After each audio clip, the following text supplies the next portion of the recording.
या देवी सर्वभूतेषु शक्तिरूपेण संस्थिता नमस्तस्यै नमस्तस्यै नमस्तस्यै नमो नमः। जय श्री राधे कृष्ण। आप सभी का आपके अपने YouTube channel B K Mishra present में बहुत बहुत स्वागत है। आइए आज आप सब सुनेंगे नवरात्रि के पहले दिन श्री दुर्गा सप्तशती पहले अध्याय की कथा। नवरात्रि का व्रत जो कि वर्ष में 4 बार मनाया जाता है, 2 गुप्त नवरात्रि के रूप में और 2 प्राकट्य नवरात्रि के रूप में। प्राकट्य नवरात्रि जो कि चैत्र के महीने में और आश्विन के महीने में शुक्ल पक्ष प्रतिपदा तिथि से लेकर के नवमी तिथि तक माता दुर्गा के 9 स्वरूपों का पूजन किया जाता है। माता दुर्गा अपने भक्तों के सभी प्रकार के दुख और कष्टों को दूर करने वाली है तथा सुख और समृद्धि का आशीर्वाद प्रदान करने वाली है। जो भी भक्त सच्ची श्रद्धा के साथ नियम और निष्ठा के साथ नवरात्रि का व्रत करते हैं, इस दौरान श्री दुर्गा सप्तशती का पाठ करते हैं या श्रवण करते हैं, दुर्गा चालीसा का पाठ करते हैं, माता दुर्गा की महिमा का वर्णन करते हैं या सुनते हैं, इससे माता भगवती अपने भक्तों पर अति प्रसन्न होती हैं। अगर आप सब विशेष प्रकार से कलश स्थापना के शुभ मुहूर्त के बारे में जानना चाहते हो तो उसका वीडियो चैनल पे अपलोड है या वीडियो के एंड स्क्रीन में भी वीडियो का लिंक दिया गया है। आप उसके माध्यम से जानकारियां को प्राप्त कर सकते हैं। तो आइए सुनते हैं श्री दुर्गा सप्तशती पहले अध्याय की कथा। तो बोलिए प्रेम से माता दुर्गा की जय, नव दुर्गा देवी की जय, सर्व देवी देवता की जय। पहला अध्याय। इस अध्याय में मेधा ऋषि का राजा सूरत और समाधि को देवी की महिमा बताते हुए मधुकैटभ वध का प्रसंग सुनाया गया है। महर्षि मार्कंडेय जी बोले, सूर्य के पुत्र सावर्णी की उत्पत्ति की कथा विस्तार पूर्वक कहता हूँ, सो सुनो। सावर्णी महामाया की कृपा से जिस प्रकार मनवंतर के स्वामी हुए उसका भी हाल सुनो। पहले स्वारोचिस नामक राज्य था। वह प्रजा को अपने पुत्र के समान मानते थे, तो भी कोला विध्वंसी राजा उनके शत्रु बन गए। दुष्टों को दंड देने वाले राजा सूरत की उनके साथ लड़ाई हुई। कोला विध्वंसियों की संख्या में कम होने पर भी राजा सूरत युद्ध में उनसे हार गए। तब वह अपने नगर में आ गए। केवल अपने देश का राज्य ही उनके पास रह गया और वह उसी देश के राजा होकर राज्य करने लगे। किंतु उनके शत्रुओं ने उन पर वहां आक्रमण कर दिया। राजा को बलहीन देखकर उनके दुष्ट मंत्रियों ने राजा की सेना और खजाना अपने अधिकार में कर लिया। राजा सूरत अपने राज्याधिकारियों को लेकर शिकार खेलने के बहाने घोड़े पर सवार होकर वहां से एक भयंकर वन की ओर चल पड़े। उस वन में उन्होंने महर्षि मेधा का आश्रम देखा। वहां मेधा महर्षि अपने शिष्यों तथा मुनियों के साथ सुशोभित बैठे हुए थे और वहां कितने ही हिंसक जीव परम शांति भाव से रहते थे। राजा सूरत ने महर्षि मेधा को प्रणाम किया और महर्षि ने भी उनका उचित सत्कार किया। राजा सूरत महर्षि के आश्रम में कुछ समय तक ठहरे। अपने नगर की ममता के आकर्षण से राजा अपने मन में सोचने लगा, पूर्व काल में पूर्वजों ने जिस नगर का पालन किया था वह आज मेरे हाथ से निकल गया। मेरे दुष्ट एवं दुरात्मा मंत्री मेरे नगर की अब धर्म से रक्षा कर रहे होंगे या नहीं। मेरा प्रधान हाथी जो कि सदा मद की वर्षा करने वाला और शूरवीर था, मेरे बैरियों के वश में होकर न जाने क्या दुख भोग रहा होगा। मेरे आज्ञाकारी नौकर जो मेरी कृपा से धन और भोजन पाने से सदैव सुखी रहते थे और मेरे पीछे पीछे चलते थे, वह अब निश्चय ही दुष्ट राजाओं का अनुसरण करते होंगे तथा मेरे दुष्ट एवं दुरात्मा मंत्रियों द्वारा व्यर्थ ही धन को व्यय करने से संचित किया हुआ मेरा खजाना एक दिन अवश्य खाली हो जाएगा। इस प्रकार की बहुत सी बातें सोचता हुआ राजा निरंतर दुखी रहने लगा। एक दिन राजा सूरत ने महर्षि मेधा के आश्रम के निकट एक वैश्य को देखा। राजा ने उससे पूछा, भाई तुम कौन हो? यहाँ तुम्हारे आने का क्या कारण है और तुम मुझे शोकग्रस्त अनमने से दिखाई देते हो, इसका क्या कारण है? राजा के यह नर्म वचन सुन वैश्य ने महाराज सूरत को प्रणाम करके कहा। वैश्य बोला, राजन, मेरा नाम समाधि है। मैं धनियों के कुल में उत्पन्न एक वैश्य हूँ। मेरे दुष्ट स्त्री पुत्रादिकों ने लोभ से मेरा सब धन छीन लिया है और मुझे घर से निकाल दिया है। मैं इस तरह से दुखी होकर इस वन में चला आया हूँ और यहाँ रहता हुआ मैं इस बात को भी नहीं जानता कि अब घर में इस समय सब कुशल है या नहीं। यहाँ पर अपने परिवार का आचरण संबंधी कोई समाचार भी नहीं पा सकता कि वह घर में इस समय कुशल पूर्वक है या नहीं है। मैं अपने पुत्रों के संबंध में यह भी नहीं जानता कि वह सदाचारी है या दुराचार में फंसे हुए हैं। राजा बोला, जिस धन के लोभी स्त्री पुत्रों ने तुम्हें घर से निकाल दिया है, फिर भी तुम्हारा चित्त उनसे क्यों प्रेम करता है? वैश्य ने कहा, मेरे विषय में आपका ऐसा कहना ठीक है, किंतु मेरा मन इतना कठोर नहीं है। यद्यपि उन्होंने धन के लोभ में पड़कर पितृ स्नेह को त्याग कर मुझे घर से निकाल दिया, तो भी मेरा मन में उनके लिए कोई कठोरता नहीं है। हे महामते, मेरा मन फिर भी उनमें क्यों फंस रहा है? इस बात को जानता हुआ भी मैं नहीं जान रहा। मेरा चित्त उनके लिए दुखी है।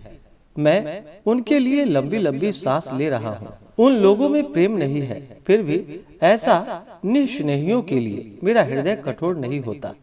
महर्षि मार्कंडेय जी ने कहा कि हे ब्राह्मण, इसके पश्चात महाराज सूरत और वह वैश्य दोनों महर्षि मेधा के समीप गए और उनके साथ यथा योग्य न्याय संभाषण करके दोनों ने वार्ता आरंभ की। राजा बोले कि हे भगवान, मैं आपसे एक बात पूछना चाहता हूँ, सो आप कृपा करके मुझे बतलाइए।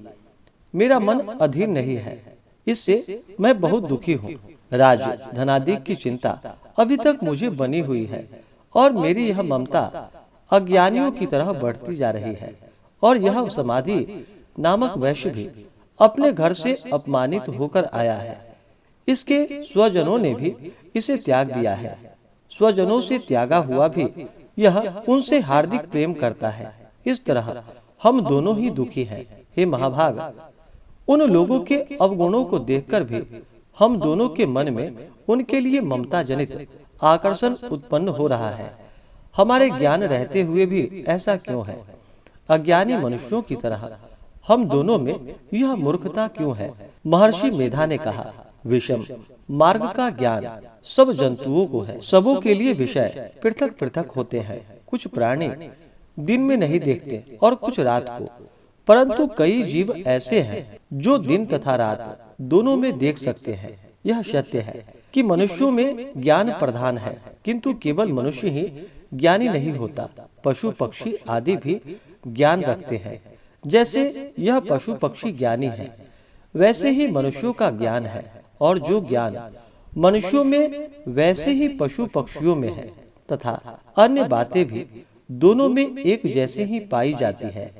ज्ञान होने पर भी इन पक्षियों की ओर देखो, अपने भूख से पीड़ित बच्चों की चोंच में कितने प्रेम से अन्न के दाने डालते हैं।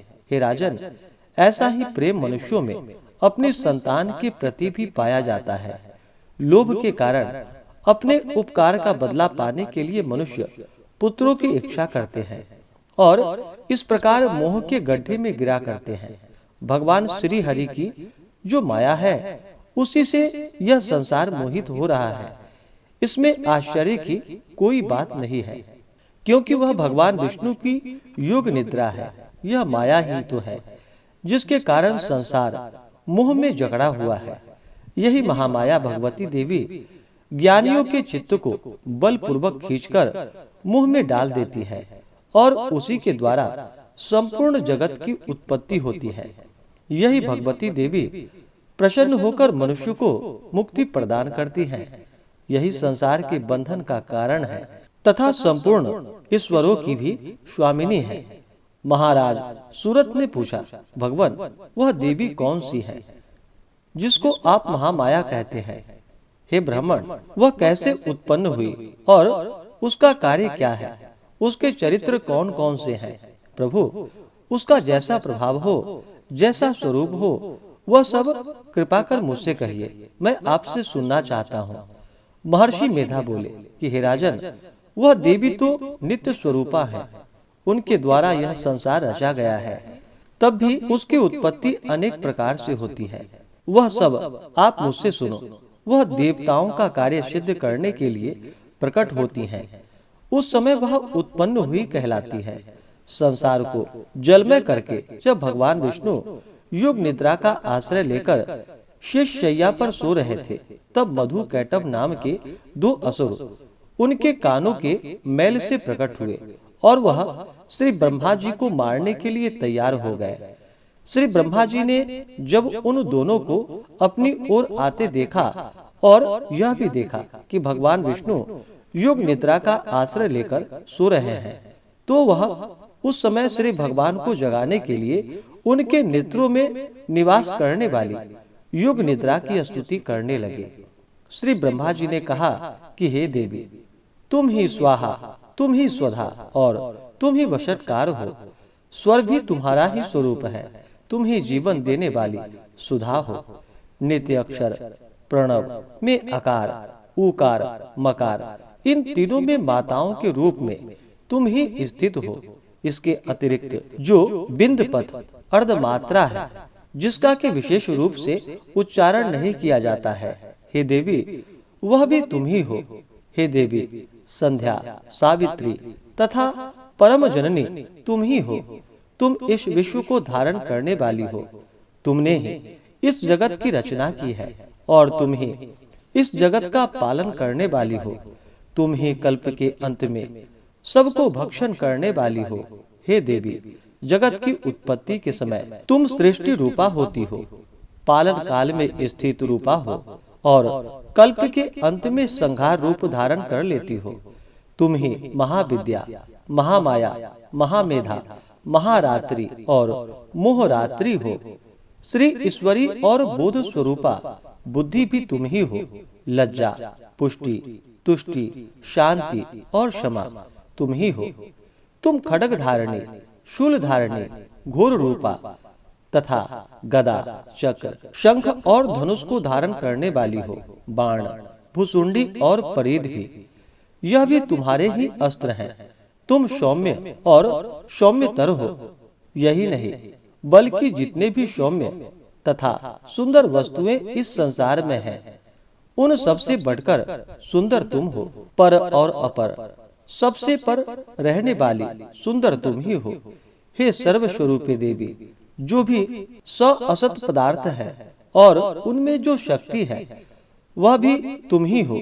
ऐसी अवस्था में भला तुम्हारी स्तुति कौन कर सकता है।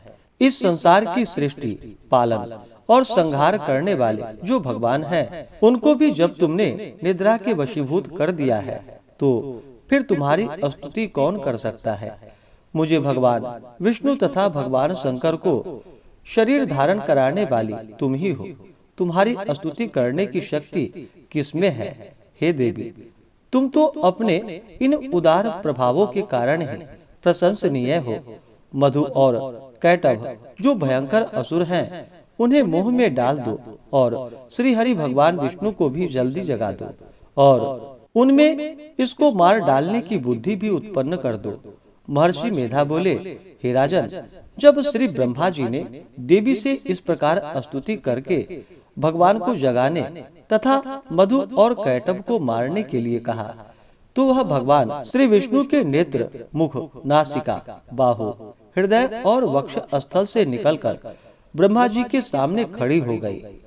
उनका ऐसा करना था कि भगवान श्री हरि विष्णु तुरंत ही जाग उठे और दोनों असुर को देखा, जो कि अत्यंत बलवान तथा पराक्रमी थे और मारे क्रोध के, जिसके नेत्र लाल हो रहे थे और जो ब्रह्मा जी का वध करने के लिए तैयार थे। तब क्रुद्ध हो उन दोनों दुरात्मा असुरों के साथ भगवान श्री हरि पूरे 5000 वर्ष तक लड़ते रहे। एक तो वह अत्यंत बलवान तथा पराक्रमी थे, दूसरे महामाया ने भी उन्हें मोह में डाल रखा था। अतः वह भी श्री भगवान से कहने लगे कि हम दोनों तुम्हारी वीरता से अत्यंत प्रसन्न हैं, तुम हमसे कोई वर मांगो। भगवान ने कहा, यदि तुम मुझ पर प्रसन्न हो तो अब तुम मेरे हाथों से मर जाओ। बस इतना सा ही वर मैं तुमसे मांगता हूँ। यहाँ दूसरे वर से क्या प्रयोजन है? महर्षि मेधा बोले, इस तरह से जब वह धोखे में आ गया और अपने चारों ओर जल ही जल देखा तो भगवान श्री हरि से कहने लगे, जहाँ पर जल न हो, सूखी जमीन हो, उसी जगह हमारा वध कीजिए। महर्षि मेधा कहते हैं, तथा अस्तु कहकर भगवान श्री हरि ने उन दोनों को अपनी जांघ पर लिटाकर उन दोनों के सिर काट डाले। इस तरह से यह देवी श्री ब्रह्मा जी के स्तुति करने पर प्रकट हुई थी। अब तुम उनके प्रभाव का वर्णन सुनो। अब तुमसे उनके प्रभाव का वर्णन करता हूँ, सो सुनो। इस प्रकार से श्री दुर्गा सप्तशती में पहले अध्याय की कथा पूर्ण हुई। तो बोलिए प्रेम से दुर्गा माता की जय, नव दुर्गा देवी की जय, सर्वदेवी देवता की जय। इसके आगे की कथा जो कि आप अगले अध्याय में सुनेंगे। इसी प्रकार से ज्ञानवर्धक जानकारियां प्राप्त करते रहने के लिए, व्रत पूजा के बारे में जानने के लिए, कथा को सुनने के लिए चैनल पे अगर आप पहली बार आए हैं तो चैनल को लाल बटन दबा करके सब्सक्राइब करें, साथ में बेल आइकन घंटी को दबाएं ताकि आने वाली वीडियो का नोटिफिकेशन आपको समय से मिलता रहे। वीडियो को लाइक करें, शेयर करें। सुखी रहें और स्वस्थ रहें। जय श्री राधे कृष्ण। धन्यवाद।